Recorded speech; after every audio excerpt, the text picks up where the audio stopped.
The Teddy Roosevelt left port on January 17 to conduct operations in the Indo-Pacific and maintain security and stability in the region. Along the way, the Navy says it made a historic port visit to Da Nang, Vietnam, only the second time a U.S. aircraft carrier has visited the country since the Vietnam War to commemorate 25 years of U.S.-Vietnam diplomatic relations. But soon after, while at sea, there was an outbreak of coronavirus aboard the ship, and in early March it pulled into Guam ahead of what the Navy said was a scheduled port visit. But word of the outbreak leaked to the media through an email by then Commanding Officer Captain Brett Crozier, who was pleading for help.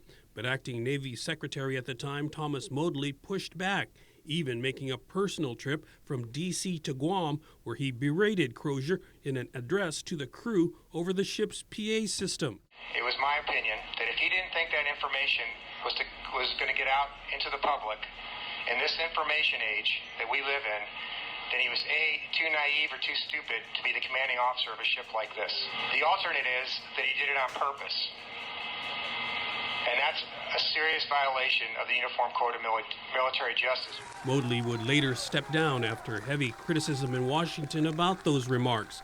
And Crozier, though despite the apparent support of his crew, was still relieved of his command. Captain Crozier!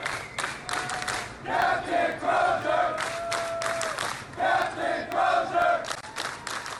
Guam played a big role in the recovery of the sailors. Governor Leon Guerrero approved the use of local hotels to quarantine the overflow of service members. The ship was finally able to push off and get back to its mission on June 4th.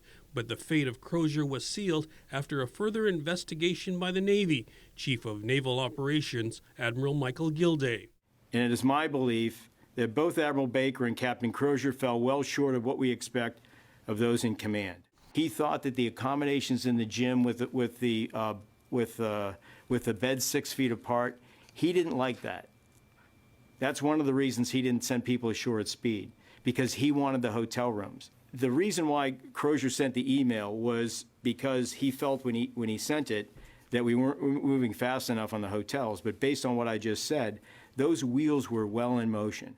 Meanwhile, upon the TR's return home, current commanding officer Captain Carlos Sardiello is quoted as saying, "The crew of TR persevered, displaying uncommon fortitude and tenacity in the face of uncertainty to meet expectations in a crisis."